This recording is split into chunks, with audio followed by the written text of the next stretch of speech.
আজকে বেগুন, কচু আর পালং শাক দিয়ে চচ্চড়ি করেছি আর এই রেসিপিটি আপনাদের সাথে শেয়ার করেছি। আশা করি ভিডিওটি সবার কাছে অনেক ভালো লাগবে। তাহলে চলুন আমি কিভাবে রান্না করলাম মূল ভিডিওটি দেখে নেওয়া যাক। আসসালামু আলাইকুম everyone, welcome back to my channel. আমি আফসানা মিমি, সবাইকে ওয়েলকাম জানাচ্ছি আমার ইউটিউব চ্যানেল আফসানা মিমি ব্লগস থেকে। কেমন আছেন সবাই? আশা করি সবাই অনেক ভালো আছেন। আলহামদুলিল্লাহ আমিও ভালো আছি। আজকে কচু বেগুন দিয়ে চচ্চড়ি করব আর এই রেসিপিটি আপনাদের সাথে শেয়ার করব। আশা করি ভিডিওটি ভালো লাগবে। তো ফার্স্টে আমি কচু আর বেগুনটা এভাবে চিকন চিকন করে কেটে নিয়েছি, নিয়ে ভালোভাবে ধুয়ে পরিষ্কার করে ফ্রাই প্যানে উঠিয়ে নিয়েছি।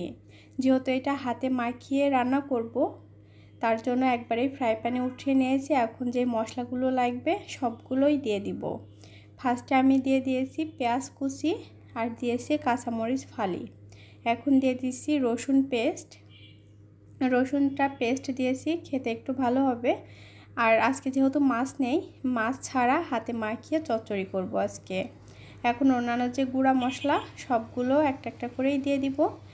তো দিয়ে দিয়েছি হলুদের গুঁড়া, লবণ আর দিয়ে দিব ধনিয়া গুঁড়া। যেহেতু কাঁচামরিচটা এখানে আমি কিন্তু খুব বেশি দিয়ে নাই। এখন দিয়ে দিয়েছি কিন্তু গোটা জিরা। আপনারা চাইলে এখানে জিরার যে পেস্ট সেটাও দিতে পারেন বা জিরার গুঁড়াও ইউজ করতে পারেন। আমি গোটা জিরা দিয়েছি আর দিয়ে দিয়েছি ধনিয়া গুঁড়া। তো মোটামুটি সব মশলাগুলোই আমার দেওয়া শেষ। এখন একটু হাতের সাহায্যে খুব ভালোভাবে সব সবজিগুলো মাখিয়ে নিব। তেলটা দিব আর আমি এখানে দিয়ে দিচ্ছি সরিষার তেল। আপনারা চাইলে সয়াবিন তেল দিয়েও রান্না করতে পারেন। সরিষার তেলটা দেওয়া শেষ, খুব বেশি কিন্তু দিই নাই, এটুকু লাগবেই। তো দিয়ে এখন খুব ভালোভাবে কিন্তু মেখে নিয়েছি আর দিয়ে দিচ্ছি মরিচের গুঁড়া। যেহেতু কাঁচা মরিচটা বেশি দিই নাই এই জন্য একটু মরিচের গুঁড়া অ্যাড করে দিলাম, তাহলে একটু ঝাল হবে খেতে। তো ভালোভাবে কিন্তু মেখে নিয়েছি। দেখেন মাখানো দেখেই মনে হচ্ছে যে প্রায় রান্না হয়ে যাচ্ছে। তো কিছুক্ষণ আমি ভালোভাবে কিন্তু মেখে নিয়েছি। আর পালং শাকটা কিন্তু এখনই দিব না, পালং শাকটা একটু পরে দিব। মেখে নেওয়া কমপ্লিট হয়ে গিয়েছে। এখন আমি এই যে পানি দিয়ে দিচ্ছি। পানিটা দেওয়া কমপ্লিট হয়ে গিয়েছে। আর এই কচু আর বেগুন রান্না কিন্তু আমার অনেক ভালো লাগে। কচুটা সবথেকে ফেভারিট আমার। কচু ভর্তা বলেন, কচু ঘন্ট বলেন, কচু রান্না বলেন, মানে সব কিছুই অনেক ভালো লাগে কচুর। চুলাটা অন করে দিয়েছি আর দেখেন একদম কিন্তু তরকারিটাও ফুটে গিয়েছে। এই পর্যায়ে এখন কিন্তু আমি পালং শাক একদম রেডি করে নিয়েছি তরকারিতে দিয়ে দেওয়ার জন্য। পালং শাকগুলো আমি ছোট ছোট করে কেটে ধুয়ে পরিষ্কার করে নিয়েছি। এখন এই যে বলকটা চলে আসার পরপরই পালং শাকগুলো দিয়ে দিব।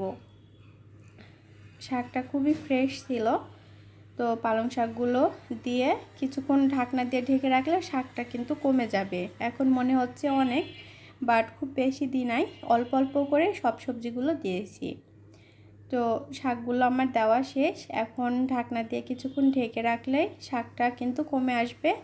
দেখেন কমে গিয়েছে। এখন আমি একটু নেড়ে চেড়ে দিব বেগুন কচুর সঙ্গে যেন শাকটা মিশে যায়, তার জন্য একটু নেড়ে দিচ্ছি। আর এরকম রান্না কার কার ভালো লাগে অবশ্যই কিন্তু কমেন্টস করে জানাবেন। আমার কাছে তো খুবই ভালো লাগে। আপনারা যখন মাছ দিয়ে রান্না করবেন চাইলে তখন এই চচ্চড়ি টাইপের এই রান্নাগুলো হাতে মাখিয়ে যে রান্না করলাম, যখন আমি মেখে নিতেছিলাম সেই সময়টাতে ছোট চিংড়ি হোক, ট্যাংরা মাছ হোক, ছোট পাঁচমিশালি মাছ হোক, সেইগুলো দিয়ে একবারে এভাবে মেখে পানি দিয়ে বসিয়ে দিবেন, দেখবেন খেতে কত মজা হয়। রান্নাটা কিন্তু প্রায় কমপ্লিট হয়ে গিয়েছে।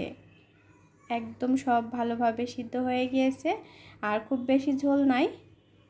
এতটুকু চুলার উপরে রেখে দিলে আর একটু কমে আসবে।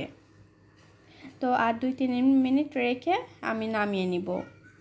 এই যে নামিয়ে নিয়েছি, দেখেন অনেক সুন্দর হয়েছে আর খেতেও ভালো হয়েছিল। মাছটা দিলে হয়তো আরও বেশি ভালো হতো।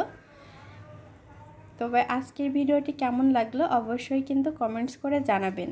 ভিডিওটি যদি ভালো লাগে লাইক, কমেন্টস অ্যান্ড শেয়ার করবেন। আর যারা আমার চ্যানেলে নতুন প্লিজ সবাই চ্যানেলটি সাবস্ক্রাইব করবেন। তো সবাই ভালো থাকবেন, সুস্থ থাকবেন, আমাদের জন্য দোয়া করবেন। আজকে এই পর্যন্তই। আল্লাহ হাফেজ।